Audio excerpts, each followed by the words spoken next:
10, 9, 8, 7, 6, 5, 4, 3. Good luck, studio. Oh, it's that time again. Paul Chandler's gonna start this whole thing he does. It's called the Shy Life Podcast. It's probably gonna start any minute now. Anyway, I think you'll enjoy it. Okay, sit back and relax. Oh, it's the Shy Life Podcast. All I wanted was a pie, and then I hatched out of an egg. Okay, bring the mic over. He's ready to record. It's the quiet ones you've got to watch, you know. Is it metaphorical? Is it deep? Is it deep? Fair play. He said all that shy is right. Gee. Blimey, Governor. It's the Shy Life Podcast. Excellent.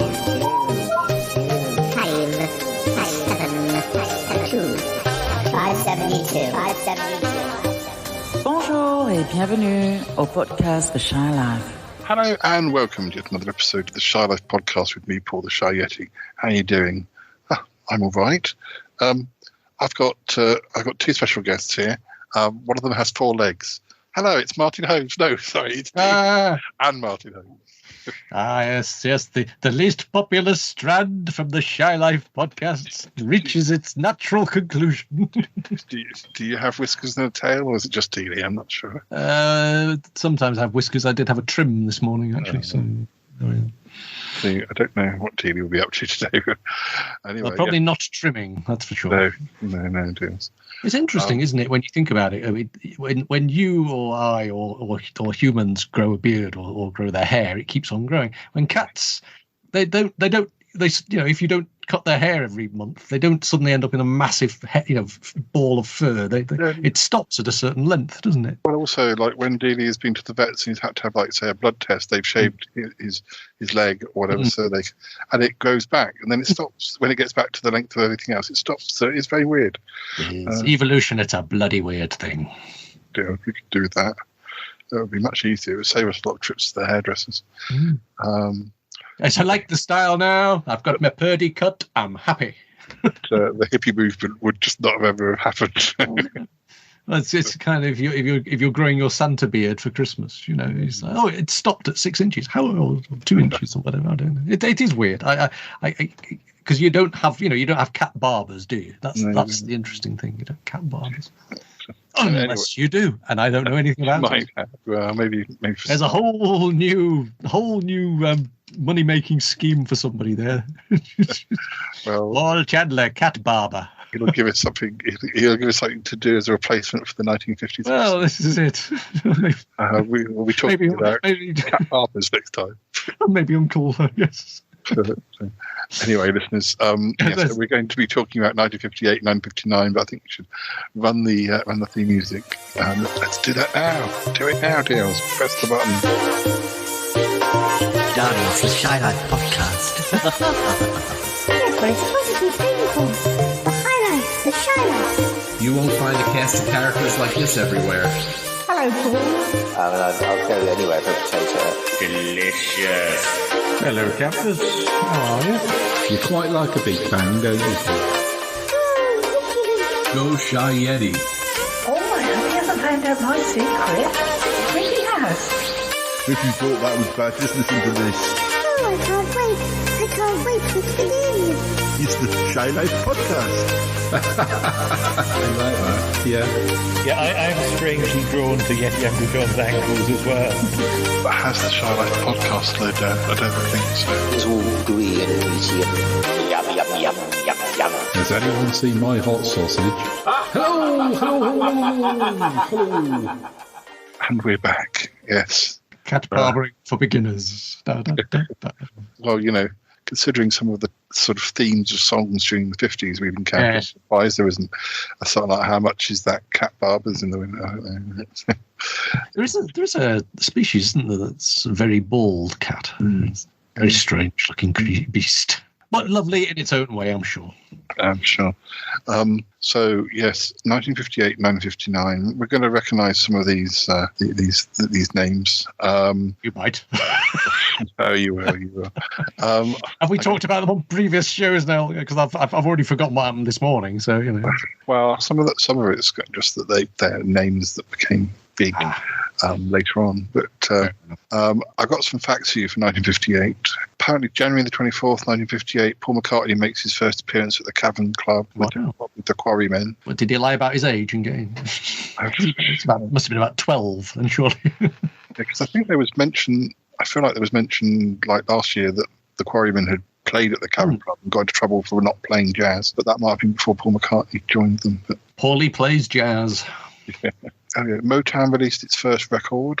It was called Got a Job, and it was by Smokey Robinson and the Miracles. Wow, that's a pointless answer, isn't it? It's like, what was the first, Motown, just Motown hits, but what was the first? Yeah, Smokey Robinson did that's one of those facts I should tuck away, and I will have completely forgotten it whenever it actually comes up. It would come in useful. I find that a lot of the time, they do questions on Pointless about early pop music, and I keep thinking, if only I'd been listening when we were recording. Well, I was thinking the other day, I'm going to know so much more about 1950s music now if I have the chances of it. If it ever comes up or I'm asked, then I'll have forgotten again by then. Any act that had a #1 hit in the 1950s, I'm thinking, I should know this. Why do I not know this? We've done all these shows about. Well, I had to do some research today, and listeners, we will come back to this right at the end of the episode, because I was thinking, it just mattered that you know this, listeners, but I was thinking would it be useful for me to note what episode number is, what it was when we started the 60s, so that I can say at the end of the episode, which I will do later on. If you sort of listen to it in order, that's where you need to jump back to. And I was looking through the #1s of 1960, and I was thinking, I don't remember discussing these. Is this a different chart? And I went onto the episode and started playing it, and we were talking about all of them. And this was 2 years ago, and I was like, okay, that's fine. I just didn't remember talking about it. Yes, it's the sands of time, Paul. Catch up with us all. Whoever you are. Whoever I am. I don't know. March 24th, 1958, Elvis Presley enters the US Army. Oh, right. April the 10th, Cleo Lane marries Johnny Dankworth. That was one that stuck, wasn't it? The Quarrymen actually, I didn't realise they actually released records. I didn't know they actually got beyond just appearing in. Oh, that's more spending for you, Paul. No, I don't think. The Quarrymen, this was when it was Paul McCartney, John Lennon, George Harrison, Colin Hanton, John Lowe on piano. I think I've actually got an LP somewhere of early Beatles, and I think that has Quarrymen tracks on it. So. The song was called In Spite of All the Danger, which was a McCartney and Harrison track, weirdly. Wow. And then a cover of Buddy Holly's That'll Be the Day. That's odd, isn't it? You'd think, in some ways, they would have, if they had songs written, they would have put them on the Beatles albums, wouldn't you? What else? Marvin Gaye begins recording with his first group in September '58. What? Phil Spector begins his recording career. Oh, dear. Kenny Rogers signs his first recording contract. Right. That's about it as far as exciting news. That's music news. What was happening in the real world, Paul? I mean, God, goodness, that's not important. I don't know. I wasn't born yet, he said. There are lots of albums. I'm not going to go into the albums in great detail, but there are albums by all your favourites: Frank Sinatra and Johnny Cash, Everly Brothers, Elvis, Duke Ellington, Ella Fitzgerald, Billie Holiday, Buddy Holly, Miles Davis, Count Basie, Doris Day. I guess albums are becoming a bit more popular. Anyway, so let's actually see. Now, one thing I have identified about 1958 is that, so I might have to pause halfway through. I think maybe it's best to do America first. Because halfway through the year, I don't know if it's just called the Billboard chart or anyway, so some reason, rather than just just rename it, but not, who cares? It jumps to a completely different link and everything. So, so they obviously. Is it the Hot 100? It becomes the Hot. Yeah, it seems to become the Hot 100 in August 1958. But before that, it just seems to be the Billboard chart. But I mean, I thought it was the Billboard Hot 100. So who cares? It's the same thing, isn't it? Anyway. Well, they like to get their marketing men on these things, or marketing people on these things over there. They've found a way of making money out of it. So it'll be sponsored by the Coca-Cola Company or something. There you go. There's a £5 for your fund. So let's just finish the list that I have for the first part of 1958 in America. So the last number one of 57 was April Love by Pat Boone. April Love. But I'm not sure if that goes... Christmas. How very odd. I think that must go into the the first week of... I wonder if that's April the name rather than April the time.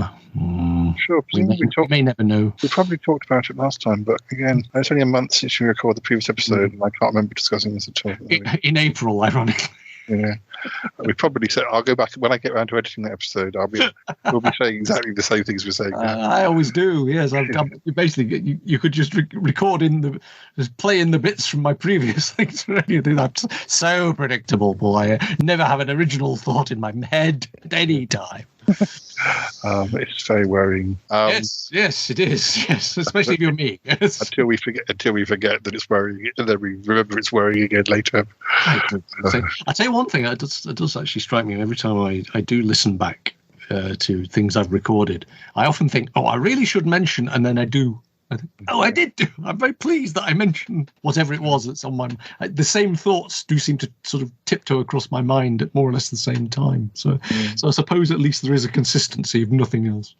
Well, the first totally 1958 number one is by Danny and the Juniors. Danny the Juniors. It's called At the Hop. That's a very Mr. Bronson thing, isn't it? The Juniors, Danny and the Juniors. That's Mr. Bronson. That's They don't know that junior. They're not in the picture. They look like they're well into their mid-20s. But I'm not. Well, what can I tell you about it? I wonder is that the one that's at the hop? What was that? I'm just imagining that. Apparently, it was featured in American Graffiti in 1970. Oh, right. So it's quite a well song. Yeah. It might be the one I'm thinking. It was originally going to be called "Do the Bop," but well, that's far too rude. It was heard by Dick Clark, who expressed concern that the dance fad of doing the bop was on its way out. So, let's go to the hop. I'm confused. Well, 1950s dance fads were notoriously fickle beasts. Last month we were doing the kangaroo, but next month we're going to do the hippopotamus, and in between time we'll do the lollipop. Yes, it's all the fickleness of these teenagers. They need to have some staying power and get a haircut. Yes. Well, it says that they were formed in 1955, and on the Wikipedia page it says 1955 to present. I mean, they're not going to be hopping if they're still performing. Goodness gracious! The pogo wheelchair, yes, or the pogo bath chair. It's an interesting development. Another one of Yeti Uncle John's ingenious inventions. I think. They were still releasing Out the Hop in 1980 to very little interest in the charts. Nothing like making a career of something, is there? I think they probably effectively finished having chart hits around the early 60s. It could be the American equivalent of shawadi waddy waddy waddy waddy waddy. They didn't really have any other big hits. They had another one in 58 called, I think, because it's so early, 58 At the Hop is sort of included as a 1950. I guess it could have been in the charts in December 57. But they had another one in 58 called Rock and Roll Is Here to Stay, which got sort of mid-teens, later teens. Strangely enough, I've heard of that one, which is on. I suspect that's been covered by at least one or two folk. Yeah. It was number one for 5 weeks. Then we have another Elvis Presley number one for 5 weeks. Don't what? Don't buy this record. Don't. It was written by Jerry Lieber and Mike Stoller, who I think released a lot of songs for him, or did a lot of songs for him. I must admit, it's not the most obvious. If you were trying to name 15 Elvis hits, I don't think "Don't" would be one of them that would come to mind. Although, that doesn't mean that, it wasn't a massive hit. And I can't imagine it, but... The ballad. Yeah. All right. Okay. Don't. Not one I remember. Not by the title, anyway. Then we have, for 5 weeks, Tequila by the Champs. Tequila! Very nice. Led to one or two more of my more interesting, or actually no, they might have led to one or two more of my more interesting evenings, although it's mostly my more forgotten evenings.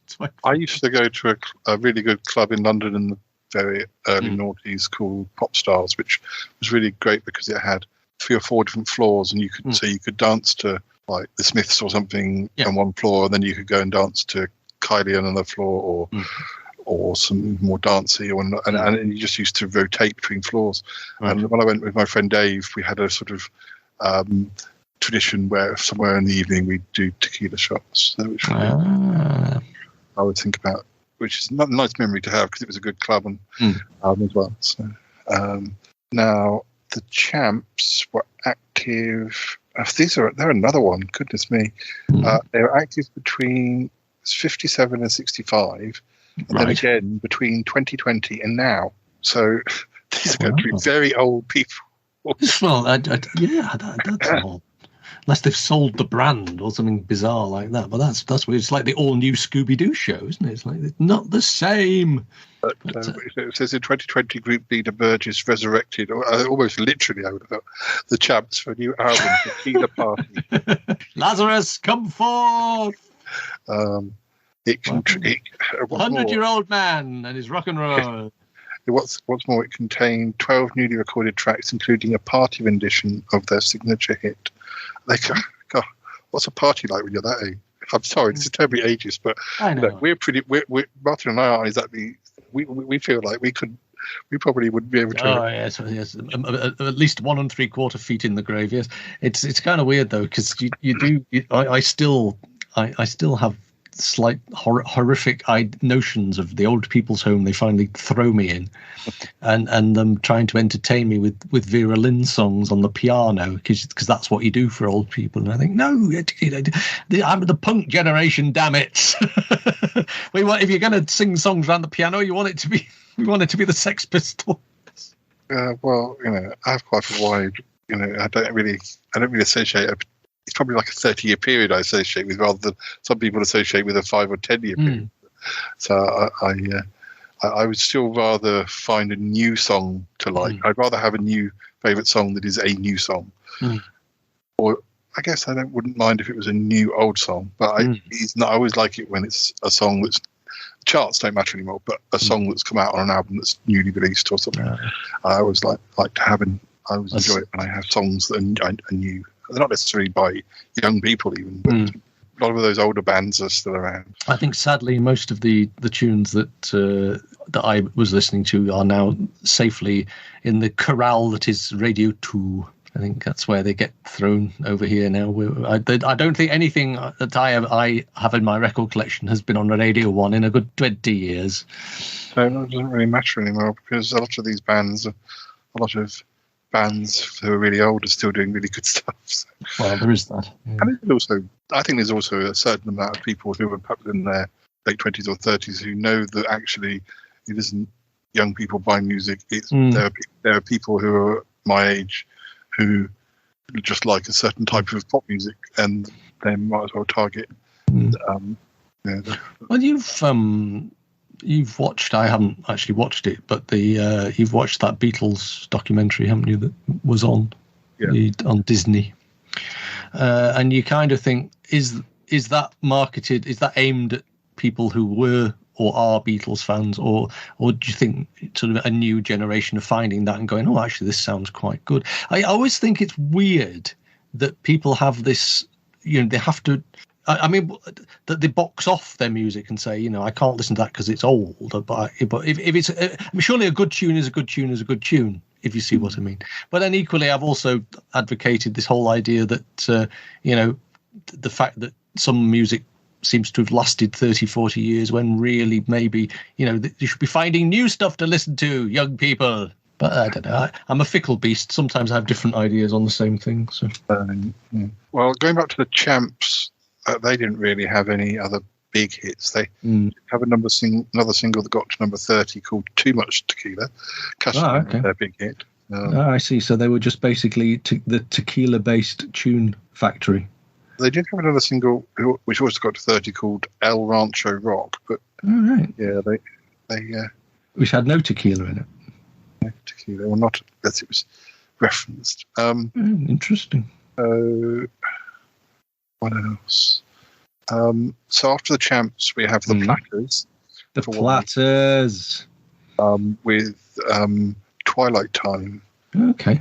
And apparently it was originally, or the lyrics were originally written as a poem. And then I think there was an instrumental which had the tune, and then they kind of married them up.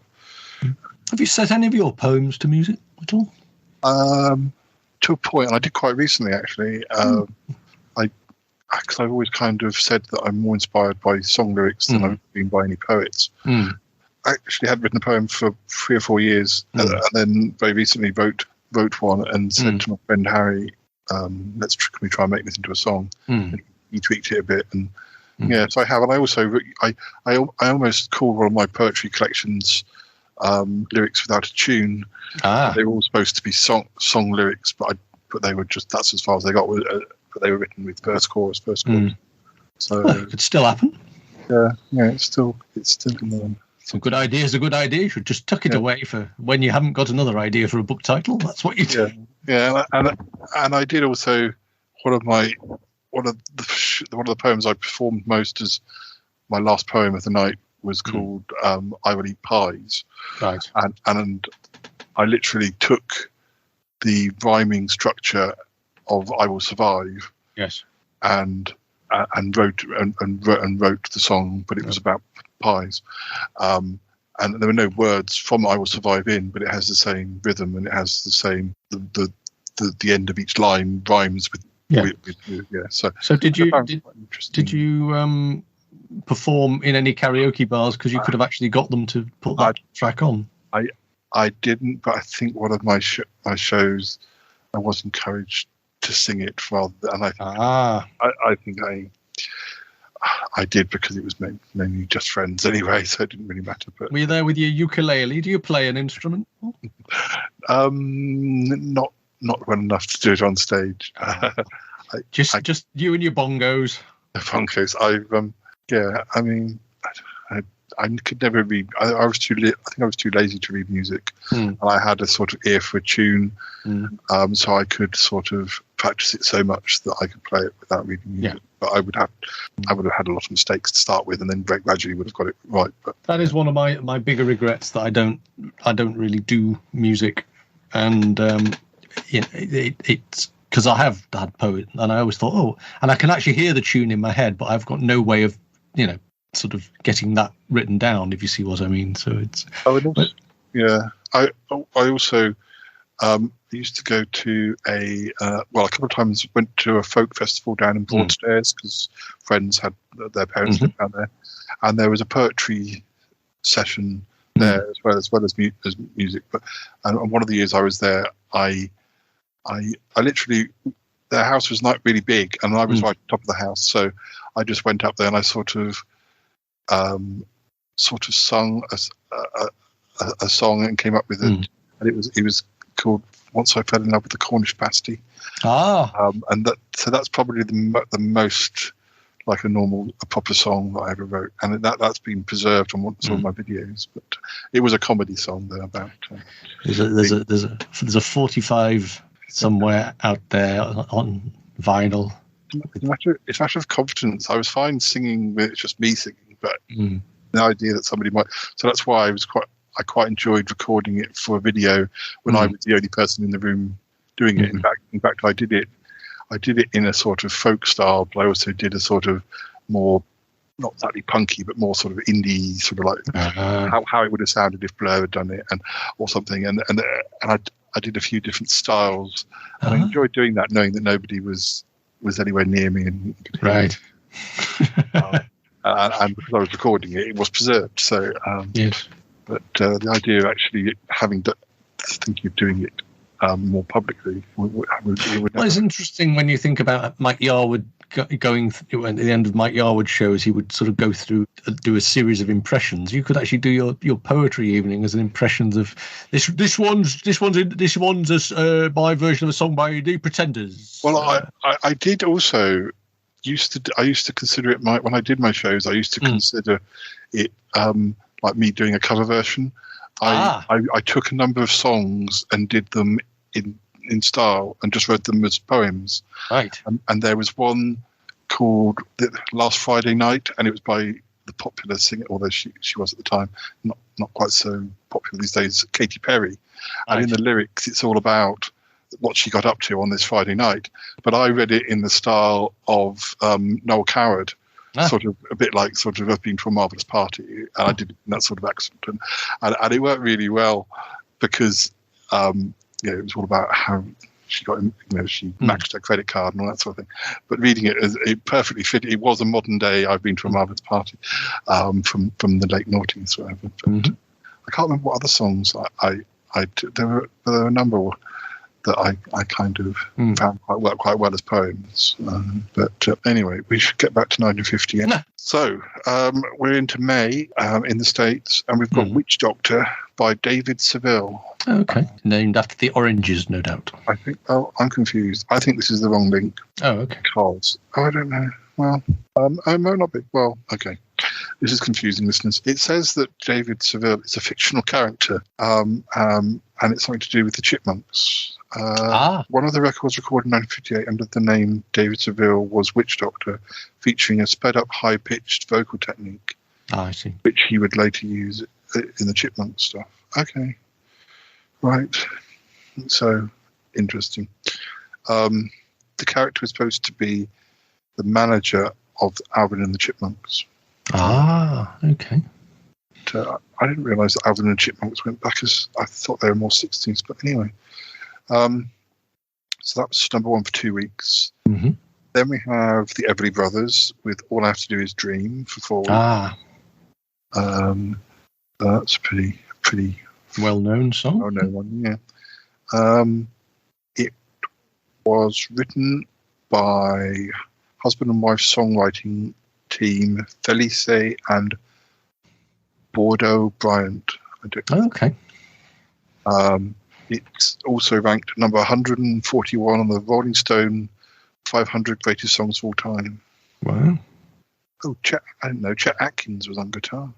That must be a bit awkward, mustn't it? If you've got number 500 and then something comes along and knocks you out of the top 500 songs of all time. Because I'm assuming they don't change it every year. I mean, you couldn't really, could you? So I also remember around the time I was really into the Beatles in the 80s. That was when everybody was saying that, like, Sgt. Pepper's Lonely Heart Club Band wasn't the number one album ever, or in the pop. But that's changed. I mean, that's changed even as far as it's not even considered. Last time I looked, it wasn't even considered the best Beatles album, let alone the best album ever. I mean, I think tastes changed, and I've heard like Revolver by the Beatles cited, or. But Citizen Kane was topping the best movies of all time chart for decades and decades, and now it's like it's a forgotten movie. It's really odd how it's almost like sort of anything that's more than a certain age now is just invalid somehow. It's really quite weird sometimes, modern life. Other people who covered All I Want to Do Is Dream include Richard Chamberlain. Did you say Richard Clayderman? Yeah, which kind of makes more sense, really. I suppose it does. Roy Orbison, Bobby Gentry and Glenn Campbell doing a duet. Donny Osmond. Donny. And Andy Gibb and Victoria Principal. Gibb and Principal. That's an interesting combination. I didn't know that Victoria Principal did singing. How odd. R.E.M., Cliff Richard and Phil Everly. Yeah. What, all together? Cliff Richard and Phil Everly together, yeah, but not R.E.M. No. And some of these were charting. It looks like the Bobby Gentry and Glenn Campbell one actually got to number 3 in the UK charts. This was in 69. So then we have we're coming up to where we have to change to the Hot 100. But before we do, we have Sheb Wooley with. I don't recognise that name, but I do recognise the song name. It's the Purple People Eater. Ah. 6 weeks. So the Purple People Eater is what actually killed off the original American chart. Oh my God. It survived for a few more weeks after that, but then died. Yeah, the Purple People Eater tells how a strange creature described as a one-eyed, one-horned flying purple people eater descends to Earth because it wants to be in a rock and roll band. It became one of those expressions, didn't it? I mean, wasn't there even a board game or something, Purple People Eater or something? Am I remembering that completely wrong? Someone will tell you when this goes out. Someone will say, "Oh no, that's actually there was a bag of crisps named after it or something." The Purple People Eater ought to have been in the Shy Life podcast. Absolutely. He declines to eat the narrator because he's so tough. When we were doing Sutton Park, the narrator ended up becoming a character who interacted with the actors as well. The Cerise character Chomper doesn't really work in the same way, does it? It's really got a rhythm to it, Purple People Eater. Let's have a look at Sheb Woolley, Shelby Frederick Sheb Woolley, an American actor and singer. He co-starred as Scout Peter Nolan in the television series Rawhide. Oh, okay. He died in 2003, age 82. The very last song of this old chart is an Elvis Presley one. Presley killed it, right? And blame the Purple People Eater. It was Hard-Headed Woman, which I don't know that I really remember that one either. But again, I think that's one I remember covers of it more. It was most notably recorded as a rock and roll song by Presley as part of the soundtrack of King Creole. King Creole, yeah. So he must have done, presumably he did that before he went into the army, because he went into the army in 58. So. Well, you got to keep the money rolling in. You got to pay. Graceland don't pay for itself, you know. You've actually got to earn the money to pay for Graceland. So, and if you're in the army, you can record a few before you go in. Oh, apparently Cat Stevens recorded a song with the same title, but it wasn't the same song. It only really says Wanda Jackson. It only lists that version as as like, it doesn't seem to have been covered that much. Right, so now we need to skip to the other half, 58, under the Billboard charts. Here we go. Right, so it looks like the next number one was Poor Little Fool by Ricky Nelson. Oh, okay. Ricky Nelson, didn't he die young? Is he one of the people who died young? I'm not sure. No, he didn't actually. He died in 80. Well, he did die young, but not that yet, not so young. Not plane crash tragedy young. He died in 85, age 45. That's surprising. So it's working backwards. In 85, he was 45. So he would have been 18. Yes. Yeah, he was born in 40. Crikey. He died in a plane crash. Oh, he did die in a plane. On New Year's Eve, yeah. I was kind of thinking he was somebody who died in a plane crash, like almost immediately he was famous, but... So when I said not plane crash died, then he actually did. That's slightly disturbing, I think. Poor Little Fool. It was a song written by Sharon Sheely. All right. But it was first recorded by Ricky Nelson. Okay. It got to number 4 in the UK. Mm. Then we have, dear oh dear, these titles come to test me. Mm. Well, the song is Volare. It's more the name of the singer that's Domenico Modugno. Right. That's not the Valeri that the Monkeys did later, is it? Well, I was thinking it was Volare. Right. Oh, it's VO, not VA. Yeah, I mean, it may not be that either. But actually, it does say it's kind of also called as Ne Blue, Deep Into Deep Blue. That sounds like it is the Volare. That's the really famous Volare. Right. But it was chosen as the Italian entry for Eurovision Song Contest. Really? Came third out of 10 songs. Yeah. Wow. Is that the first Eurovision Song Contest? It doesn't say. The weird thing is it says it won the 8th San Remo Music Festival. So songs were obviously allowed to be in more than one competition. The same song was that. I don't think that would be allowed these days. I don't think no. You're able to go and do a song in Eurovision, then try again in another competition. But no, it's or indeed something that was sort of already quite a famous song from something else. That's interesting. Now, that's weird. It's funny because I've seen a picture of this of Domenico at the time, and he's all young and handsome. And then I went onto his actual link, and there's a picture of him when he was in the Senate in in Italy. and his this old man, and they have the two pictures. The two visions don't really. No. Think. It's interesting that, isn't it? Because you always, I suppose, maybe you don't always wonder, but you kind of wonder, when you look in the mirror, sometimes you think, can you remember the young you, and can you predict the old you? And I do wonder sometimes when you do see these comparative pictures of people at different ages, they actually don't look like the same person at all. You always think there should be something about the eyes. Whenever they try and make up a young actor to look like they're going to look like when they're 90, they never seem to get it right. Yeah, I barely recognise me in old episodes of Sutton Park. Well, there is that as well. Then we have Little Star by the Elegants. Oh, okay. What's that? I don't know that one. It's a song. Mm-hmm. The music was adapted from Twinkle Twinkle Little Star. Ah, right. Also, I was thinking Little Star sounds sort of vaguely familiar, but I wasn't sure whether it was something I knew. Yeah. So it says it was the only song that ever charted for the I'll say that again. It was the only song that ever charted for the Elegants. Okay. The Elegants. Is that Elegance ENCE or ENTS? ELEGANTS. We are the Elegants, not we have elegance. Yeah. Right. There we go. The It's what you learn on this show, isn't it? It's counted as a doo-wop song. Doo-wop, right? Yeah. They refused. They refused to pay payola to a prominent New York disc jockey, which inhibited airplay of their follow-up recordings.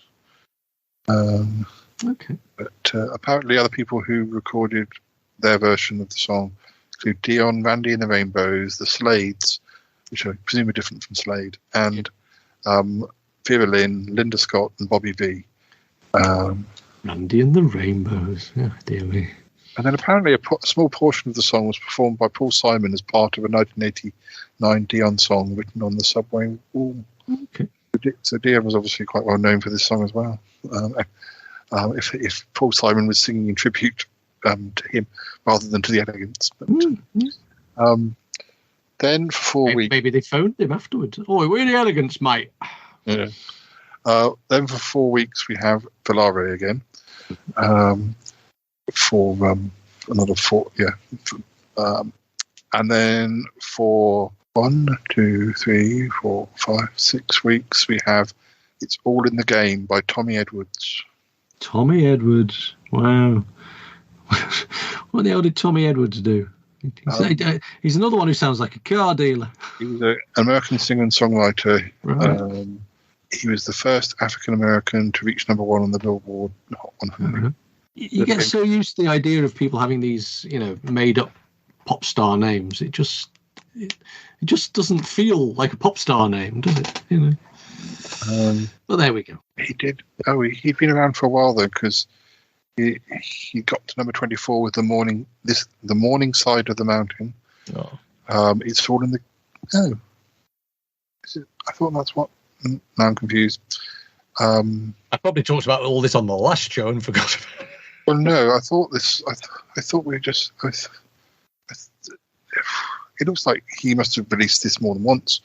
Oh, okay. It's All in the Game was at number 18 in 1951. Okay. Yeah, You Win Again. I don't think that's the Hot Chocolate song. No. But yeah, he had It's All in the Game new version in 1958. He did have quite a few hits, but yeah, so it's not really. Well, it's a new version in 58, but it presumably doesn't sound so different. No.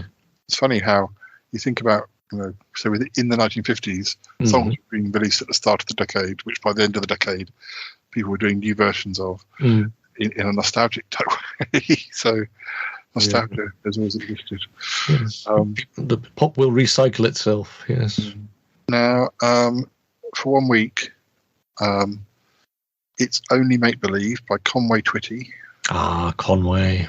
He was. I was going to say, sorry, that noticed that Tommy Edwards died in 1969, so he was. Crikey. Died young. Conway Twitty, American country music singer and songwriter. he had 55 number one hits, but what? Presumably on the country chart, because I can't imagine we've not. Well, he had one hit in 55 countries. Yeah. Wow. He died relatively young. He died in. Sit down, Jules. He died when he was 59. Then we have Tom Dooley. Tom Dooley by the Kingston Trio. Tom Dooley is a traditional North Carolina folk song based on the 1866 murder of a woman named Laura Foster. Right. It's one of the more famous murder ballads. Okay. So Nick Cave didn't start that trend in the 90s. No. That's kind of weird, though, again, isn't it? Because once, as ever, the one immortalised in the title is presumably the one who did it, not the victim. Yeah. Ooh, ranty, shouty.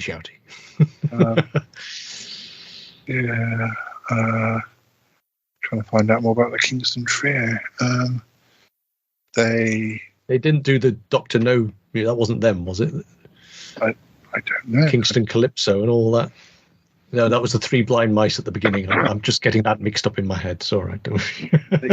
They existed between 57 and 67, but it says original lineups continues to the present with different members. Whatever that means. Yeah. Original lineup, but with different members. Sorry, what? There's versions. It's like the new broom thing. It's yes, it is. The same room with different heads and different handles. Then we have It's Only Make Believe Again for One More Week by Conway Twitty. Then we have To Know Him Is to Love Him by the Teddy Bears. Oh, bless. That's a song written by Phil Spector. It's a bit of a standard, isn't it? It does have his grubby fingers all over it. Yeah, apparently it's inspired by words on his father's tombstone. Okay. Other people did it and had hits, such as Peter and Gordon, Bobby Vinton, Dolly Parton, Linda Ronstadt, and Emmylou Harris. They did it together. The Teddy Bears. Let's see about them. Oh, the Teddy Bears. No, I wasn't expecting this. The Teddy Bears were Phil Spector's first vocal group. Right. But, I'm kind of imagining that it would be all men, but actually it's two men and a lady. They existed from 57 to 60. To see if they had any other hits. No, they didn't. They only really had one album and non-album singles. But and the last number one of 1958 is the Chipmunks song "Christmas Don't Be Late" by the Chipmunks and David Seville. Wow, so an actual novelty Christmas song on the American charts at Christmas. Yeah. Almost unheard of. Yeah, we've had it beginning to creep in in the latter part of the decade. How weird. So let's see what things we're doing in the UK. In the austere old UK. So we have the first number one of 1958 in the UK is Jerry Lee Lewis with Great Balls of Fire. I thought we hadn't heard about that before, but he got to number 2 in the States. Right. It's number 1 in the country charts, but I don't really think of Great Balls of Fire as being in any way. No, not really. Apart from maybe the performer. No, that's unusual. Yes. Then we have Jailhouse Rock by Elvis. I think some of these early ones we probably had late on in the year. I'm assuming the film was later over here than it was over there, wasn't it? So it would have been on the back of the film release, I suppose. Then we have The Story of My Life it's a Burt Bacharach and Hal David song by Michael Holiday. The weird thing is, it says that it's a Marty Robbins song, so presumably this was somebody else doing it. This is considered a cover version.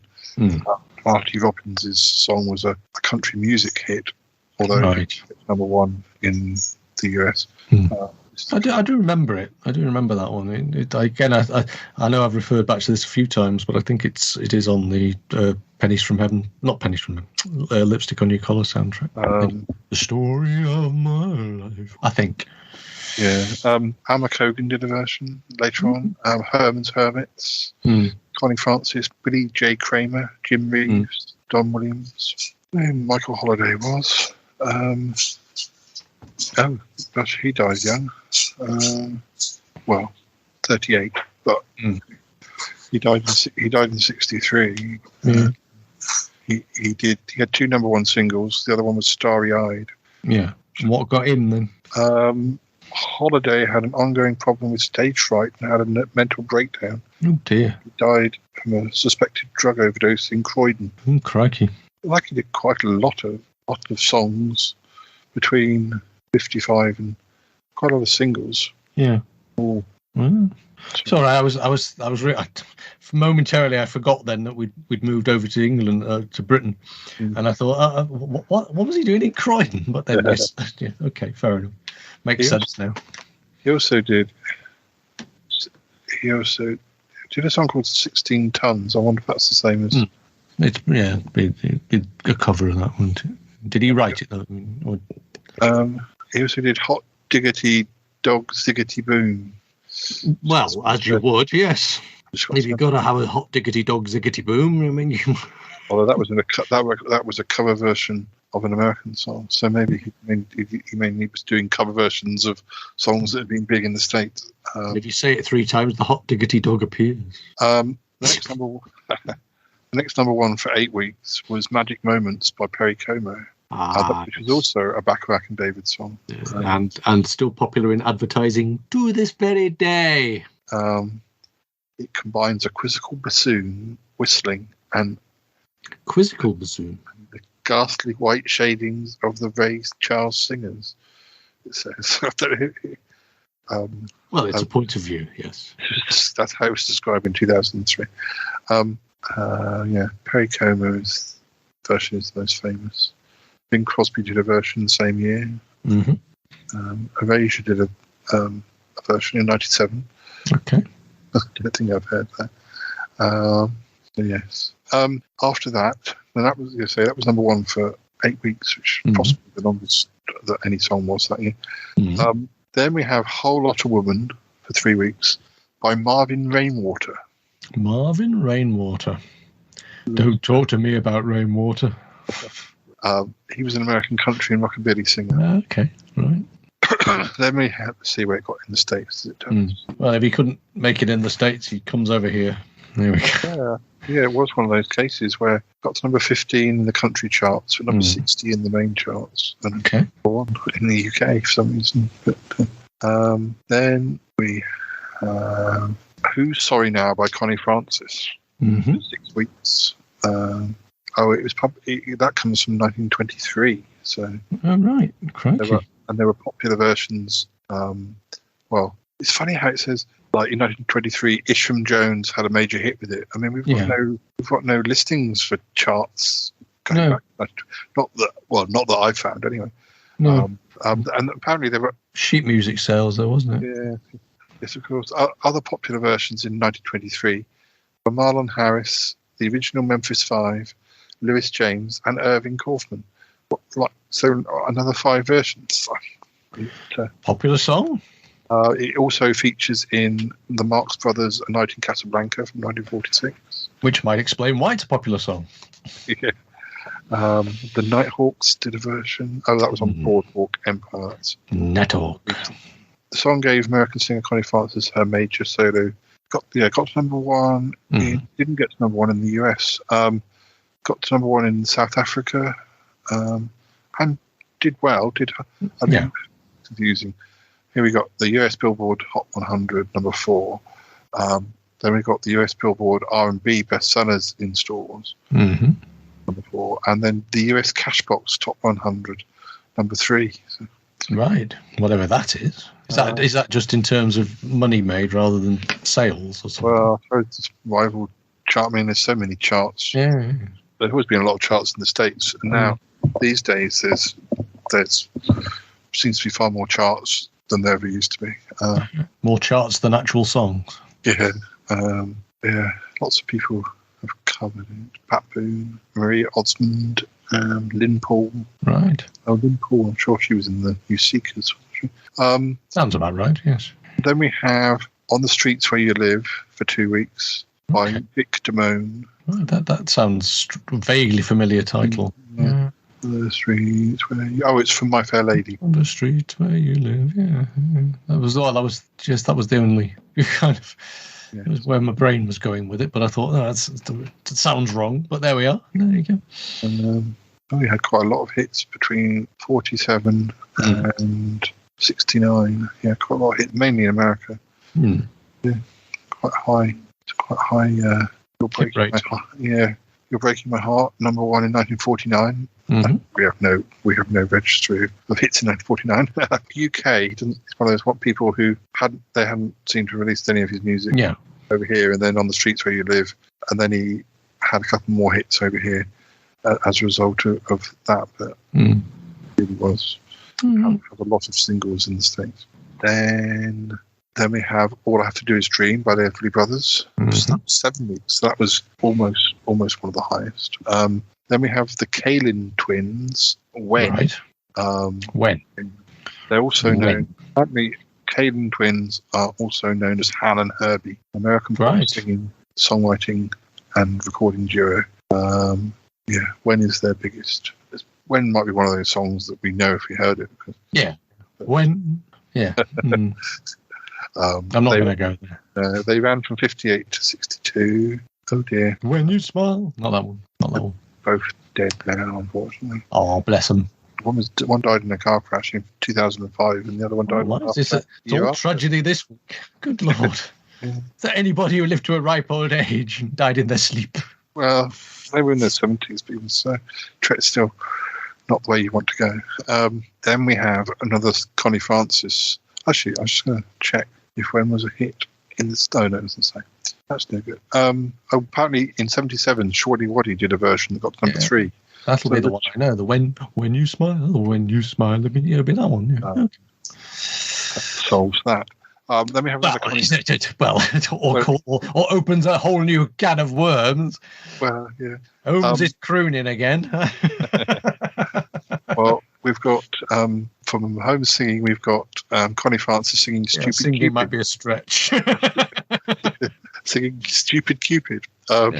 Sounds about right. Yeah. For 6 weeks, and that was written by Howard Greenfield and Neil Sedaka. Okay.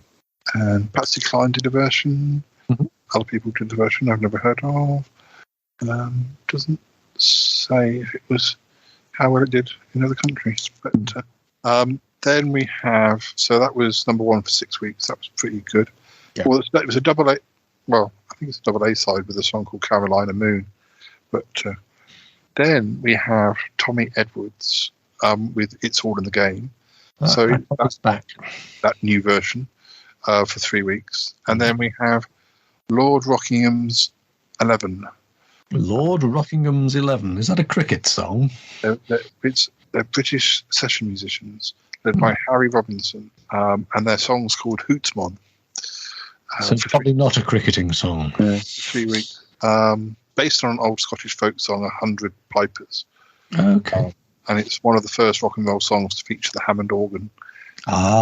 But it's mostly instrumental, punctuated by 4 stereotypical Scottish phrases. Okay, Hootsman, there's a moose loose about this hoose.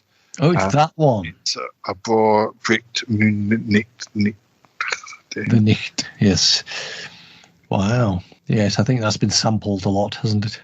Also revived by Bad Manners. Then the last number one of 1958 is Conway Twitty, It's Only Make Believe, for 5 weeks. Wow. Yeah, it feels vaguely festive in some way. Right. Now we have to go over. Right, that was my time travel noise. Teals heard it. You made a little meow. Don't be afraid of the time travel noise, Teals. It's fine. You're not really time traveling. Well, unless you are. 1959 in music. The first sessions for Ellis Fitzgerald's George and Ira Gershwin songbook are held. Right. Same month, January 59, Buddy Holly records some acoustic demos in his New York City apartment. They are the last songs he will record. Oh, bless him. Oh, that's another plane, isn't it? Songs included Peggy Sue Got Married, Crying. Basically, I mean, I know that a lot of the way that people toured was they had to fly around the country, but you thinking, don't get on the plane, guys, whatever you do. You can see why B.A. Baracus was always so terrified of flying, can't you? Also in January, the first, and I've sort of heard of this, whether I can pronounce it's another thing. The first Melodifestivalen, which is the annual Swedish music competition. Okay. I have heard. I think because Sweden is generally known for pretty good songs. I think that's something that I think I might have even seen live streamed in pubs before now, more recently. But anyway, it's also the winner. Apparently, is what they then put forward for the Eurovision. Okay. Or did then anyway. February the 3rd, that's when Buddy Holly, Richie Valens, and the Big Bopper are killed in the plane The crash. day the music died. That's what it says. March the 11th, the 4th Eurovision Song Contest is held in Cannes. Wow. And it's won by the Netherlands with their song Ein Beetle. Okay. Oh, there's Paul. Oh, look at that. Well, foretelling. Foretelling. Well, it might just be me not pronouncing it right. I don't know what it means. It's not spelt beetle. Anyway, this is canned Eurovision. This is what we're saying. Yeah, it's spelt beetle, but with a J instead of an L. So I don't know. It may not be pronounced beetle at all. Beetle. Yeah. No, fair enough. Apparently, in April '59, the BBC bans the Coasters song Charlie Brown because of the word spitball. Apparently it reverses the decision later in the month. Something's never changed, does it? Yeah. Placido Domingo makes his stage debut. Crikey. Wow. How old would he have been then? Born in 41. So 18? Yeah. Crikey. Again, sometimes it's weird, but it's hard to picture some of these people as teenagers. You've people you've only ever really seen. Well, I've only ever really seen as sort of aging, and it is sometimes quite a shock. They realise that they had their success that early. Alan Lomax and Shirley Collins make a folk song collecting trip to the southern United States. Mm-hmm. Isn't Shirley Collins? She the one who kind of vanished for years and then sort of was rediscovered in the noughties or something? It might be. Might be wrong. What else? Bo Diddley. Bo Diddley's single "Say Man" enters the US R&B charts. Okay. I know that. What else? Joan Baez is mentioned. She performs at the first Newport Folk Festival. Joan Baez, as early as that? Wow. Roy Orbison signs with Monument Records. The Supremes.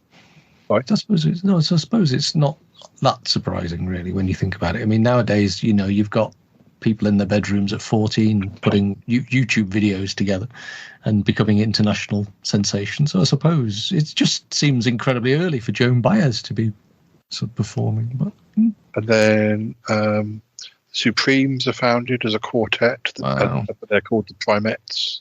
The what? The Primettes. The Primettes. Okay. Primettes? I don't know. Primettes? No. Seems a bit. It's a bit horribly close to primates, and I'm not sure. It's kind of weird. I suspect they changed that very quickly. The Supremes sounds. I even now, thinking back of the music of the Supremes, you can't really imagine them being called anything other than the Supremes. Really. Jimi Hendrix buys his first electric guitar. Wow, there's actually an entry for that. Yeah. Someone's got the receipt. Now, apparently, Ballads and Blues Folk Club is founded by Ewan McCall, father of Kirsty McCall, and others in a London pub in Soho as part of the second British folk revival. When was the first one? Oh, I don't know. Folk 2, this time it's folkier. Yeah. Now, I think we're going to start with the UK and cross over. Do it that way. Bit of variety. Yep, fair enough. So, where are we now? Use this. Help. 1959. It's for later. Okay. The year starts with Quatermass the Pit. Well, it actually starts with The Day the Rains Came by Jane Morgan. We're all at home watching Quite about the pit.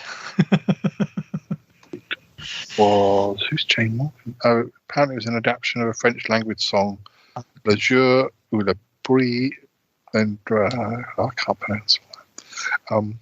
Sorry, Muffley on tour, who's listening, will be very cross with me.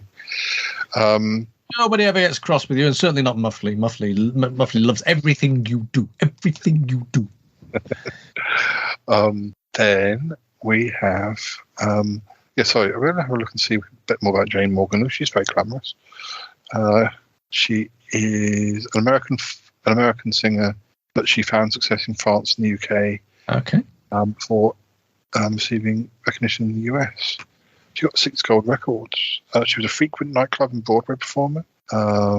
She appeared numerous times on American television, both as a singer and dramatic performer. She is still alive today. Blimey. She is 98. Hooray! She was born in 1924. But she appears to sort of, her career is from 43 to 70. That's impressive, though, isn't it? You know, she's still recording. No, I think it seems to infer that she stopped in 73. So that's retirement, isn't it? Well done to her. Then we have Elvis Presley, One Night, double A side, I think. One Night, I Got Stung. I don't think I know. I'm not sure I know these ones. Written by Dave Bartholomew, Pearl King, and Anita Steinman. The original recording was by Smiley Lewis, and it was originally called One Night of Sin. Oh, my. And it only got to number 11, so it had been released as a single before. But that played well in the Midwest. Oh, yeah. Presley recorded a version with its original lyrics, but this version would not be released until 1983, so they changed some of the lyrics. To make it radio-friendly. Then we have... So that was number 1 for 3 weeks. Yeah. Then we have Shirley Bassey with Wally Stott and his orchestra, As I Love You, for 4 weeks. Crikey. Possibly one of Shirley Bassey's first ones. Yeah. But she's still going, isn't she? She's still going. She is 85. It says that her career started in 53. There'll be a Guinness record in that, I'm sure. Eventually, the longest performing career or something. In 1959, she became the first Welsh person to gain a number 1 single on the UK singles chart. Wow. She amassed 27 top 40 hits in the UK, including 2 number 1s. Of course, she did 3 Bond themes. Yes. Two of them better than the other, I would have thought. It got a fondness for the Moonraker. Just those other 2 are so memorable that it was. Yeah, they're kind of iconic, really. But yeah, it's a nice song, actually, the Moonraker song. Let's go back to really. Then we have the Platters. Smoke Gets in Your Eyes. Oh, we saw the Platters, but not with that song, but with a different song in last year. Smoke Gets. Yeah, in Your they had a long career as well, didn't they? The Platters. Wasn't it Smoke Gets in Your Eyes that Shirley Bassey did on Morecambe and Wise, or she did something when she loses her shoes and then had to wear Wellington boots. Wouldn't surprise me. Oh, I better not say anything because I forgot we haven't done America yet. Then we have Russ Conway, Side Saddle, for 4 weeks. Okay. Russ Conway, isn't he? He's a pianist and composer. He had 20 piano instrumentals in the UK singles charts between 57 and 63, and 2 number 1 hits. The comedian's cliche, didn't he? If in doubt, it was a Russ Conway song. And Side Saddle is a hit single. It's a honky tonk style tune. Okay. It was written as part of the score for a television musical adaptation of Beauty and the Beast. Okay. Side Saddle. The song was stapled. So it was 6 weeks. I'll tell you in just a second. But the song was a staple of the BBC's Housewives' Choice radio. Okay. It was No, 4 weeks. 4 weeks. So it's been side saddle for 4 weeks is would certainly play with your nethers, wouldn't it? Then we have Buddy Holly. It doesn't matter anymore. Okay. For 3 weeks. That was it was issued. Well, it was issued in January '59, less than a month before his death. But I think mostly it was number one after his death. So. Then we have Elvis Presley. Now and then there's a fool such as I, but with possibly a double A side. I need your love tonight. I'm not. That's 5 weeks. I'm not convinced I know that one that well. It had been a hit by Hank Snow on the country charts in '53. So, and it had been released by Joe Stafford and Bob Dylan. Joe Stafford, I think I remember us talking about a few years back. Well, not literally a few years back, but a few years back in this timeline, because we weren't sure if Joe Stafford was a boy or a girl.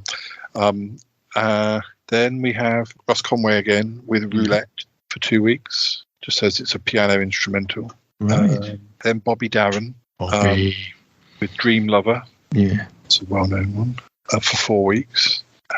It still amazes me how some of these songs sort of get completely forgotten and some seem to have stuck around forever. You know, it's such a history is such a fickle thing, really, isn't it? You know. Neil Sedaka was on piano for Dream Lover. And in 1979, Ricky Nelson did a version. Of course, he was still about then. And Dion did a version in '61.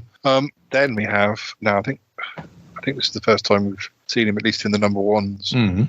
We have Cliff Richard and the Drifters. Cliff and the Drifters. That doesn't compute, does it, at all? I think the Drifters might be the Shadows, or at least members of the Shadows, because you can see a picture of, when you click on the Drifters, it takes you to the Shadows. They drifted across to be the Shadows, originally known as the Drifters. Although there was another act called the Drifters, wasn't there? There was. Unless that was one of the reasons. Anyway, this was Living Doll that was number one. Okay. And 6 weeks. Wow, with Vic and the young ones, yes. Yeah, not the first. I'm sure it was number one then as well, wasn't it? Or it certainly did very well. Yes, it was. No, it was. Then we have Only 16 by Craig Douglas. Only 16 was written by Sam Cooke, who also... it looks like his version was released in the States and Craig Douglas's version in the UK. That's very reasonable of them. God, it was only 2 minutes long. Then we have Here Comes Summer by Jerry Keller. That's an upbeat, jolly. It actually, in terms of songs about summer, it's up there, isn't it, as one of the jollier ones. They make you actually feel like you're properly in summer when you hear that one. Cliff Richard did a version, although apparently it was never released, or not released as a single. May have done it in a film, actually, weirdly. I don't know, maybe I'm wrong. Dave Clark 5 did a version in 1970, but it had different lyrics and only got to number 44. Fair enough. Then, who's Jerry Keller? American pop singer. Seems like that's... it's listed under One Hit Wonders. So. Bless him. Then we have Bobby Darin with Mac the Knife for 2 weeks. Mac the Knife. That's fun. Now, that's a proper classic. Yeah, lots of finger clicking. That's originally from the Threepenny Opera in 1928. So I imagine quite a lot of... Well, it does sound like his version was the most famous, but a lot of people did it. I'm sure Sinatra had a go at that one. If he didn't, someone missed out there, because it sounds very Sinatra. Yes. Not jumping out at me, but I'm sure. Okay, maybe I'm wrong. But it's not to say didn't have scan reading. Never mind. Let's have a look at Bobby Darin last week. He died young as well. He died in 73. He was only 37. You're cursing him today. I mean, I know it's not your fault. And I'd only been alive for about 10 days before he died. So, I don't think I can be a reincarnation. I think you have to. It doesn't have to happen at the same time. He'd always had poor health. He'd had rheumatic fever as a child. He had heart surgery in 1971, and he didn't take his antibiotics, and he developed sepsis. Not a sort of automobile or accident or anything. It's Purely physical just health. Yep. I was going to see what else, because I think I felt like he had quite a lot. Did he do the bouncy ball song? Bobby Ball. Was it Bobby Down who did Bobby Ball? Not sure. Oh, he did quite Splish Splash. Is that Splish Splash? $1 Million Baby. Wasn't there a film called that? There was. Clint Eastwood directed. Queen of the Hop. He did have other hits. In 60, he had Lazy River #2 over here. I mean, he had lots of hits in yeah. He had a song called Things in 1962 that got to #2 in the UK and #3 in the States. If I Were a Carpenter. Okay. That one about I'd Hammer in the Evening. That. If I had a hammer. Land. I don't know. Minnie the Moocher. Minnie the Moocher. He did do the Bouncy Ball song though, but he did do a lot of songs, and lots of them have got quite interesting or bizarre. The Girl Who Stood Beside Me is The Lady Came from Baltimore. That's another one. That's just write a song about what you see. Say what you see. Say what you see. He did an album. Bobby Darin sings Dr. Dolittle. Crikey. Then we have the Drifters didn't last long because we have Cliff Richard and the Shadows now for 5 weeks with Travelling Light. Okay. Yeah, I do know most of these Cliff ones because I did have quite a lot of 50s and 60s. Yeah. Cliff Richard compilations because I think it was one of those things that my parents probably encouraged. Yes. When they knew I liked 60s music because it wasn't too offensive to them or they remembered it themselves. Then we have a lot of people were Cliff Richard fans that are of that era. It's not unusual. Yes, I know, but it's quite a few people I know have had parents who were Cliff Richard fans and are unrepentant about it. He sort of goes into a bit of a black hole in the 70s with some exceptions, but in the early 80s he got to do quite a lot of catchy songs again. So I did have some of those ones. Because he even jumped in with Stockade and Waterman in the late 80s. So Crikey. And had big hits with them. So and I think it was when he kind of got into that doing Christmas songs phase that people started losing interest, I think, or at least people who were willing to give him a benefit of the doubt. Yeah, fair enough. You, in other words. Yeah, I kind of lost interest when he got anything that went too religious or too Christmassy. I get it. Then we have a name that's very familiar going into the 60s, for at least for a while. What Do You Want by Adam Faith. Adam Faith, wow. For 3 weeks. He had a number of. He had someone else's baby. I remember that one. Did he really? Oh, that's interesting. I remember that song. I think we're certainly remember that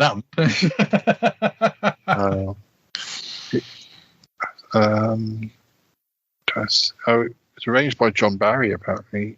What do you want? What do you want if you don't want money? What do you want if you don't? Say what you want, and you know. Yeah, I know it. Yeah, I can't deal with Screw Me a Look. No, I'll let Ix sing it later. He'll do it so much better. Indeed. You're not convinced. Oh, right. Well, at least taking notes of the lyrics for the song. So that's good. No, he would never do that.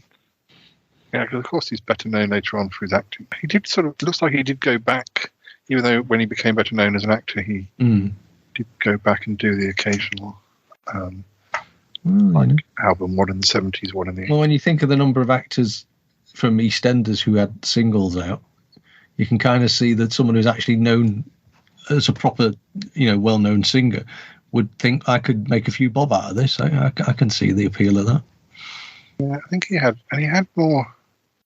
I mean, I remember What Do You Want, and then there's another one we'll come to, and then Someone Else's Baby, #2, When Johnny Comes Marching Home, #5, How About That, #4, Lonely Pup in a Christmas Shop, #4, Who Am I, #5, okay.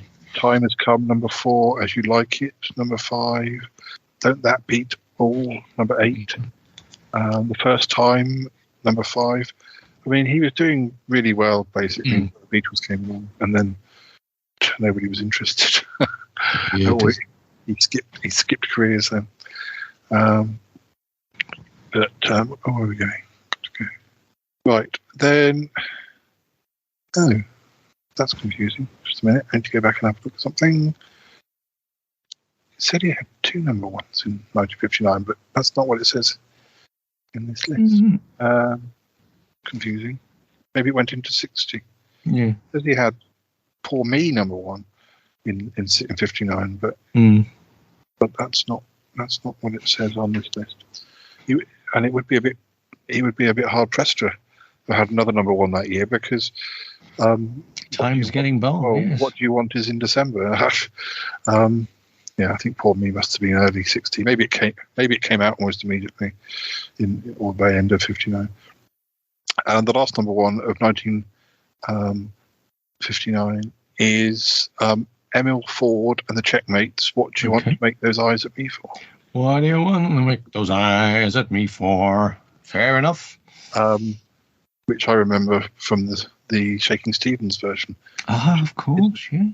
Which isn't the first time his name has come up connected to songs from the 50s. Because Well, there was definitely. I mean, his career was really built on nostalgia for older hits, wasn't it? So it does make sense that some of those hits had to actually turn up every so often.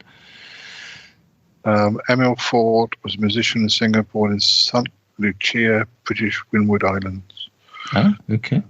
Right. Now we need to hop over to America. Get on the old aeroplane again. No, we're not going to plane. No. It's not safe. It's not safe. We go to walk. I will walk. Either walk on water or we'll get a boat. We'll get a boat. There we go. So we'll be a pause while we get the old oars out, and there we go. It's not solo crossing, but we'll cross the Atlantic by any means necessary. That's not an aeroplane. There are some different. There are a few differences, a few similarities. Actually, mainly differences. Well, we start with the Chipmunk song "Christmas Don't Be Late," which is where we finished in '58. Chipmunks and David Seville. Then we have "Smoke Gets in Your Eyes," the Platters, which we mentioned. Then "Smoke Gets in Your Eyes," Chipmunk song for 2 weeks, "Smoke Gets in Your Eyes" for 3 weeks. And then for 4 weeks, Stagger Lee by Lloyd Price. Okay. What's that all about? It's a popular American folk song about the murder of Billy Lyons. Oh, right. That again. Back in 1895. So it's another murder ballad. They're very popular. That's weird, isn't it? I mean, it is just weird that somebody from, well, getting on for 100 years earlier, the only thing anybody knows about them is the murder ballad that's in this case, it's the murder of Billy Lyons. So I don't know if Stagger Lee is the killer again, like it was before. Whether that's not what that means, I don't know. Anyway, we haven't got time today. Lloyd Price was a American R&B and swing singer songwriter. Yeah. He's known as Mr. Personality. Ah, was he the first Mr. Personality? Not sure. I think, gosh, you have to impress to be known as that. Not something that's ever likely to bother me. he died just over a year ago, aged 88. Mr. Longevity. He actually had a song called Personality, which yes. So Stagger Lee was a hit, and Where Were You on Our Wedding Day? Personality. These were all hits in the UK. I mean, he had bigger hits in America, but did have a few more. That he wasn't a one-hit wonder. Let's say. No. Where Were You on Our Wedding Day? Interesting notion for a song. Oh yes, where did Stagger Lee get to? Yes, Stagger Lee got to number 7 in the UK. It came from the album The Exciting Lloyd Price. Exciting Lloyd. So he wasn't only Mr. Personality; he was also considered exciting. Wow, you see, there's two things to put on your tombstone, neither of which will be used on mine, but there we go. A tombstone, a couple of carrier bags. Anyway. For 5 weeks, we have Venus by Frank Avalon. Was that the one? Avalon. Was that the one covered by Nana Nini Nunu? I don't think it can be, because I thought that was written by Shocking Blue. There must be another song called Venus. Yeah, it says just Frankie Avalon song. Barry Manilow did a version. Johnny Mathis did a version. Pat Boone did a version. It's number 16 in the UK.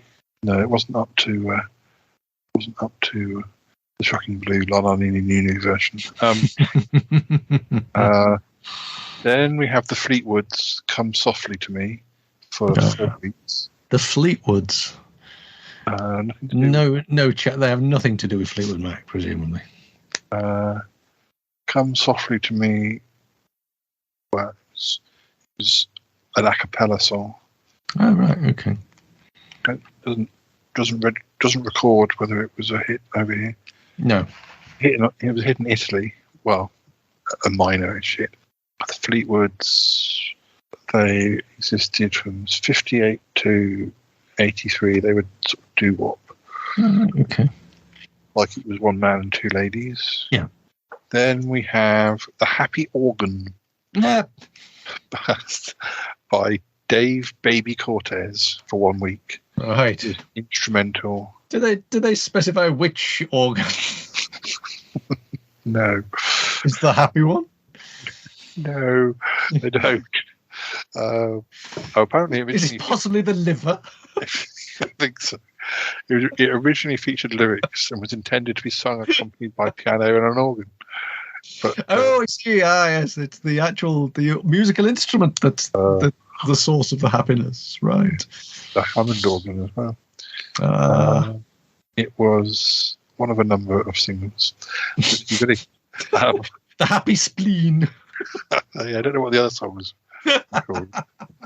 Well, some level it doesn't bear thinking about, does it? The album was called Dave Baby Cortez and his Happy Organ. Oh, yeah, it gets worse, doesn't it? And then another album was called The Fabulous Organ of Dave Baby Cortez. We are unable to show you the cover picture.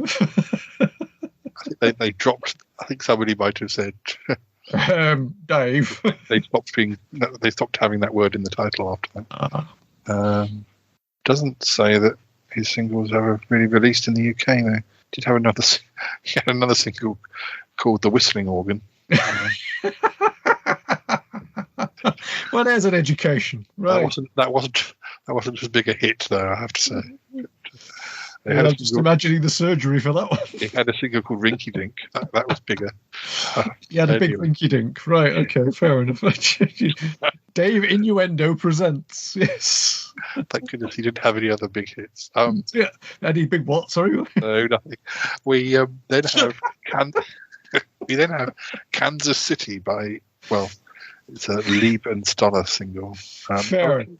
It's a rhythm and blues song from 1952. So I wonder why this was doing in the charts now. But Little Richard did a version. Beatles did a version.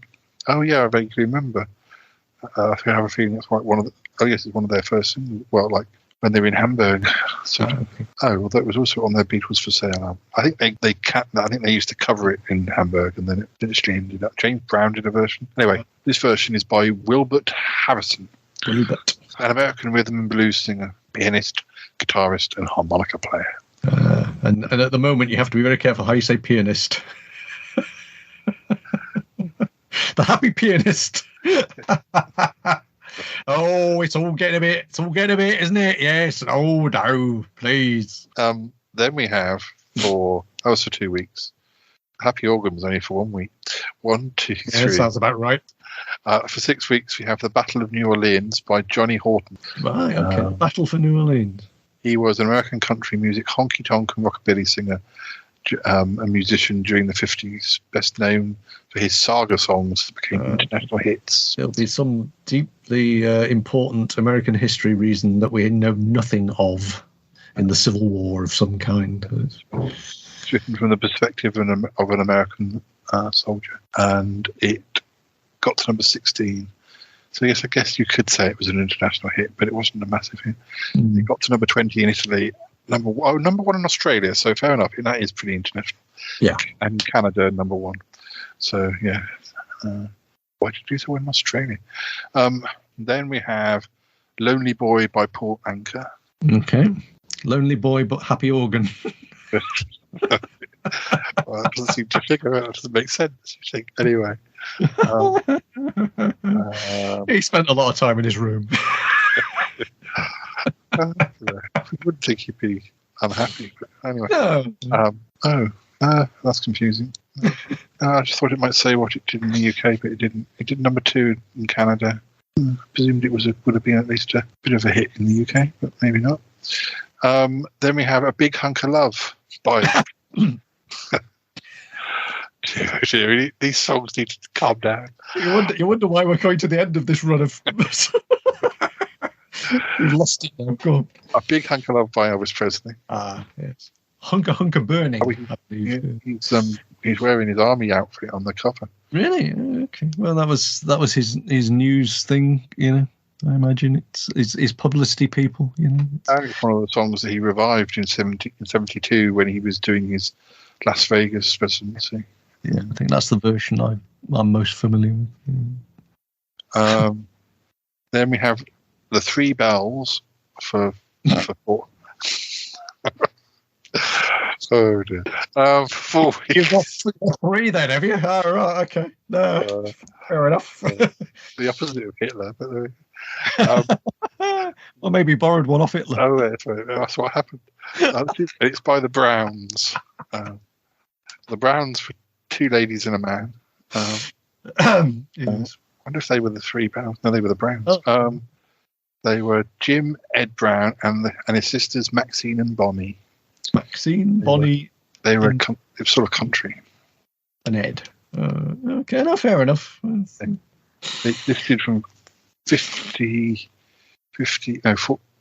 to 68. And I don't think they were really well known. I don't think they were known particularly in the UK. They haven't got any chart hits. Giles, are you coming back to join us for the last few songs? Come on. Bring back some order to the chaos. There you go. What do you think about all this? What do you think about this? Any views? Any opinions? Then we have Winter September. Yeah, there are quite a lot of differences. We have Sleepwalk by Santo and Johnny. They're an American rock and roll instrumental duo of Italian descent. I'm guessing that wasn't covered by Ultravox. No. Don't think there's a lot more to say about that. They had quite a long career. They were around from 59 to 78. Mm-hmm. But makes you wonder, after 20 years, someone finally says, you know what, I'm fed up with this. Well, it looks like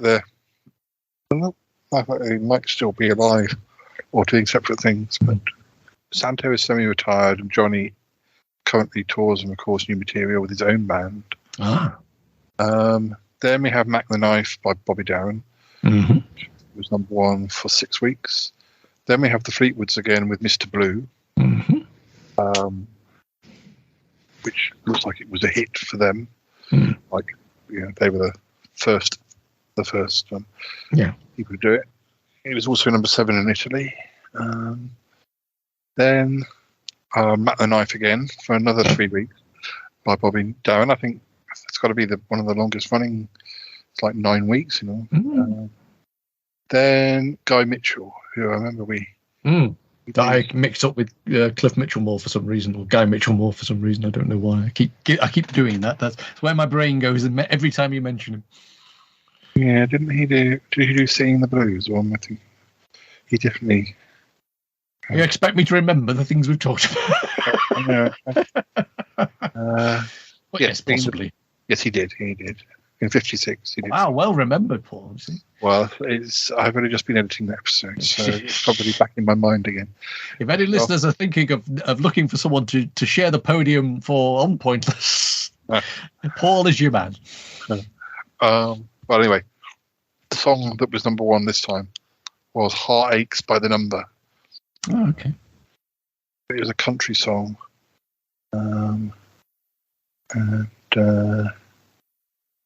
Yeah. I don't think Guy Mitchell wasn't necessarily the first person to do it, but No. But it was around the same time. Yes. So Ray Price may have been the first person to do it, but also in '59. So Johnny Tillotson in '65. Oh, right. Jack Reno. Lots of people seem to have covered. Cyndi Lauper did a version as recently as 2016. Yeah. Jerry Lee Lewis, Waylon Jennings, Willie Nelson, Bing Crosby, Connie Francis. Mm. Now, the last song in America of '59 is Why by Frankie Avalon. Okay. I don't think we've... Oh. But it looks like Donny Osmond also did a version of it, because it's his face that appears when you click on it. But, okay. based on an Italian song. The Avalon version features an uncredited female singer.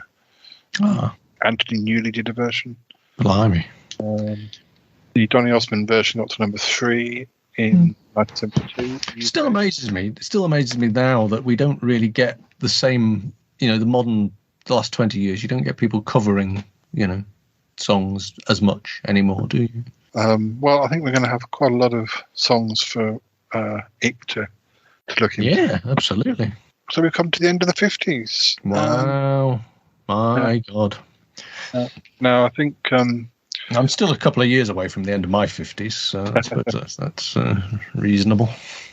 So one of the things, listeners, that Martin and I were discussing was that maybe because there are certain areas of the 70s I think he would secretly like to discuss. But I think we may look at picking on various bands that were doing well and looking at their careers and sort of we'll see how it goes. Mm.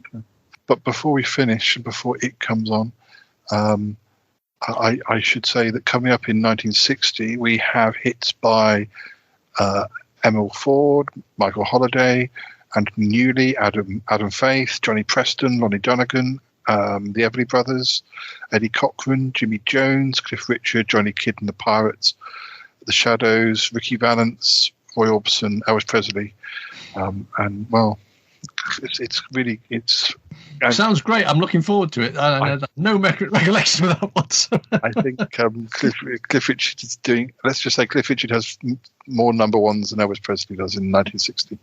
But one thing I also need to say, listeners, is considering, as I think you all know at this stage, that we have already done all the 60s.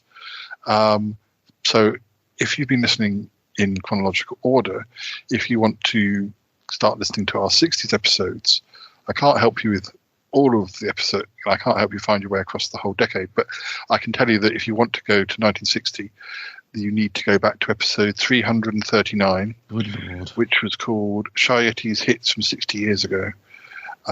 And it was released on May the 22nd, 2020, so a little over 2 years ago, and a little over 200 episodes back. Now, what we did with the 1960s episodes was that I think certainly for the first 2 episodes we did 2 years in a row. So episode 339 is 1960 and 61. Then I think we did 62 and 63, and then because a certain person had a birthday, and also the 60s songs really started kicking in, the ones that are still referred to this day, from 64 onwards, I think we did an episode per year. But so yeah, but 339, it's easy if you go on the it's easy to find out which episodes follow on. But as I say, episode 339 is 1960. So wow. It's slightly alarming that you've done 200 episodes since then. yeah. Anyway, it's non-stop at the Shy Life. Well, it's even more shocking in a way because we've, at time of recording, we've now covered every year from 1950 to to 1997, with 1998 to be recorded in a couple of days' time. So by the time this comes out, 1998 will also be recorded. So I think the plan is, or the rough plan is, to definitely continue until 2006, which is when Top of the Pops finished. But maybe even into the early teens. It's just that when charts start to go all streaming and the variety of acts and also the age of the acts completely drops away, and you just get sort of young people. I mean, the thing I like about the charts is that you could have, like, I don't know, you could have Kylie at number 1, but then you could also have a heavy metal band, or you get lots of different. You get the variety of it. The variety, but you just stop getting the variety of it once it goes streaming. So, yeah, we will be jumping ahead. We will be continuing to do the later episodes, at least for a good many more years. But don't think there'll be much point past the early teens, though. But anyway. Anyway, Martin, thank you for doing the 50s with me. Always a pleasure. And we've got plenty of other things we can talk about. And I'm sure we'll find something. Obviously, Martin is part of our Chatterbox team, so we hear him on there. And and obviously, Vision on Sound is going strong. Plodding on, yes, plodding on in its own little way. Yes. Well, so yeah. So we'll hand over to Ike now and say goodbye for now. You take care. Bye-bye. Take care. Bye-bye for now. Bye.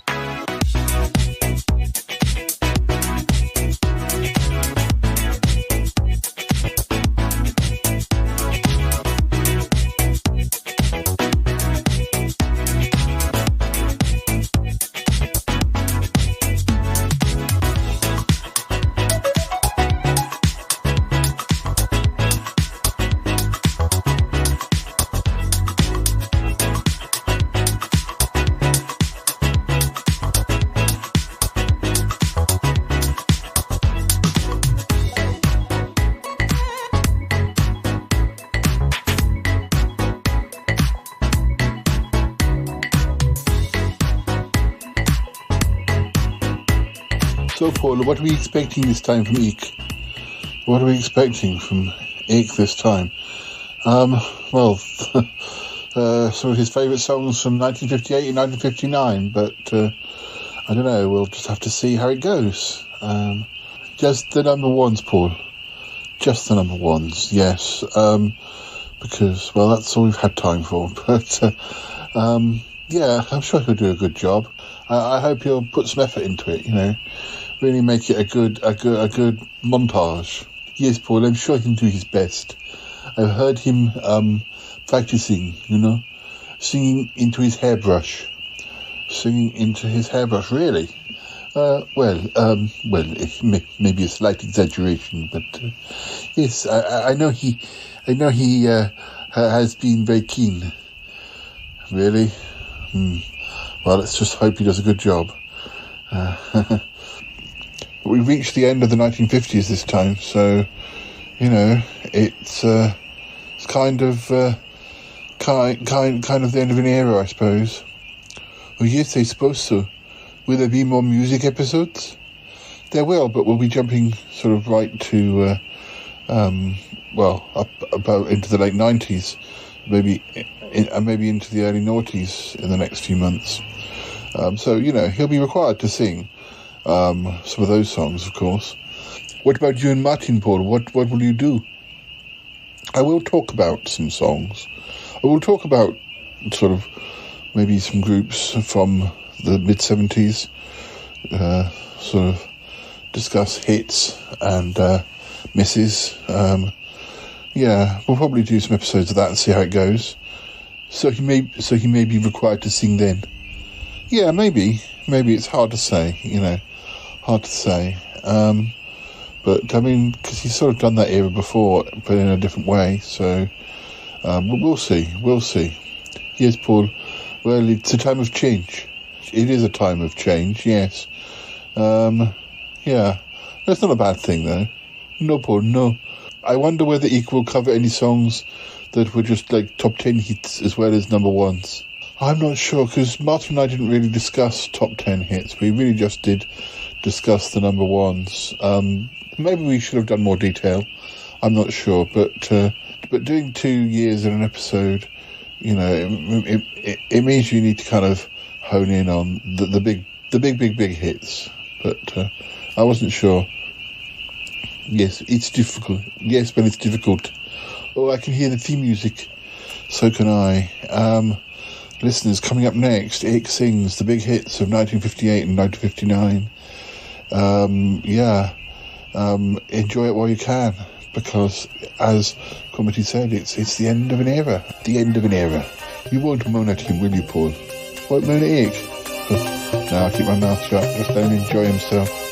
Oh yes, that's a good idea. I gotta go now. Bye. I want to go with you. Gotta go. Bye.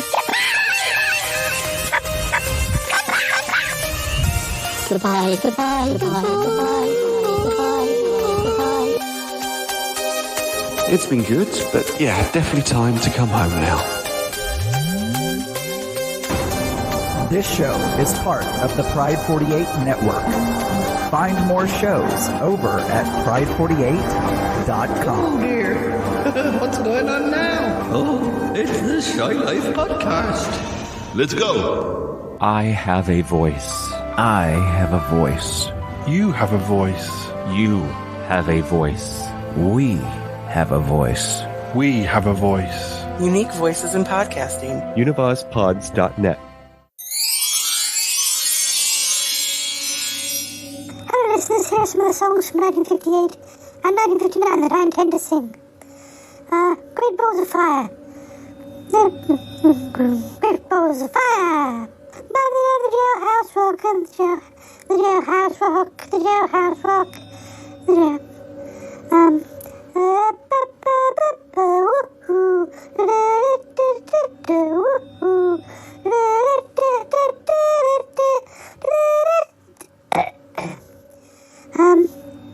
That was the story of my life and jailhouse rock.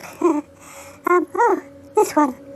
Magic moments, la la la la la. Magic moments, la la la la la. Oh, sorry now. On the street where you live. All I have to do is dream. Dream, dream, dream, dream. Dream, dream, dream, when I'm with you. Bam, bam, la, la, la, la, da, da, da, da. Ba, ba, ba, ba, whenever I want you, all I have to do is dream. Dream, dream, dream. Anyway, that was the Everly Brothers.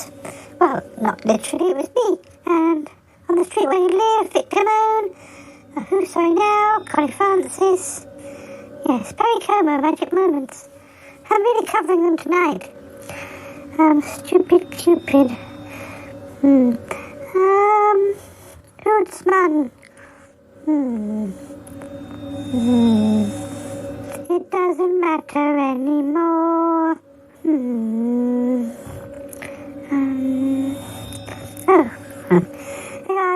Flying, talking, sleeping, walking, living doll. I've gotta do my best to please her, just 'cause she's a living doll.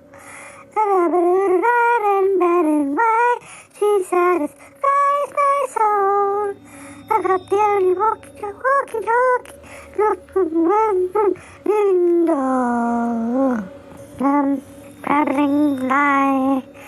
What do you want if you don't want money? What do you want if you don't want curls? Say what you want and I'll give it you, darling. what you want to my love, baby.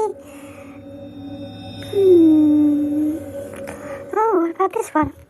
What do you want to make those eyes be for? And tell me what they say. They make me blue, they make me say. They never things I never had. You're fooling around with me, love. The man, you go away. Oh, that's alright. What do you want to make those eyes be for? Won't you tell me what they say?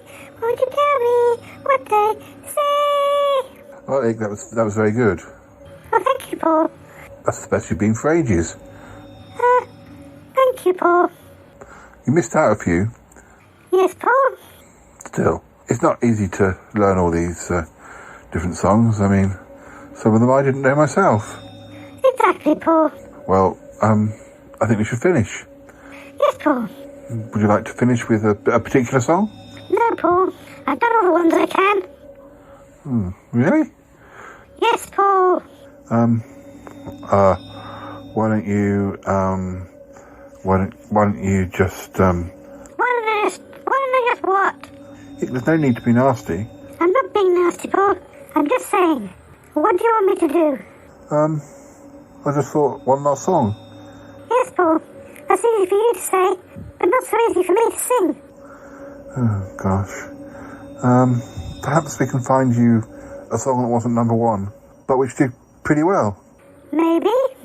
I'm sure we can find something. I'm sure you can. Are you going to keep me waiting long? Ick, doing my best. What about Wake Up Little Susie? Well, technically that's from 1957. Well, it was still in the charts in 58. I've got Wikipedia too, you know, Paul. Oh, for goodness sake, just sing Wake Up a Little Susie. Not Wake Up a Little Susie, it's Wake Up Little Susie. Yeah, but it sounds like Wake Up a Little Susie. Oh, for goodness sake. Wake up, little Susie, wake up, do-do, do-do-do-do. Wake up, little Susie, wake up. You must be sound asleep. Come on, little Susie, and weep. Wake up, little Susie. Wake up, little Susie. Right, is that enough? Yeah, quite enough. Thanks, Ick. Right. I've got places to be. Goodbye. Goodbye. Very sorry, listeners. He was in quite a grumpy mood today. He was, Paul, but I think it's the emotion, you know? The emotion, yes, you know, of finishing the 1950s, if you say so. Anyway, we'll be back again soon, listeners, with more songs. Did someone put the washing machine on? Oh, yes, sorry. Oh, dear. And we better stop now. I think we better do. Bye, listeners. Goodbye, listeners. Goodbye, goodbye, goodbye. You two still talking? I thought he'd gone. Oh, dear, so did I. He's waiting on the wings. Oh, for goodness sake. Oh my God, there's nothing I like better is when another new episode of the Shy Life podcast comes out. I've heard that Paul's extremely nimble. And then there's the episode where Paul laid an egg. Yeah, he did. There was a dragon in it. Anyways. 572, 572, 572, 572, 572.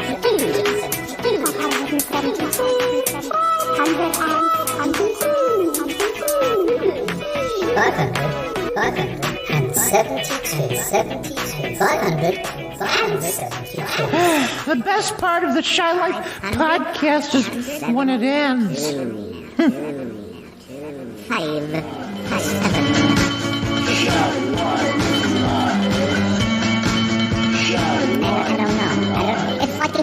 20,000 episodes a month.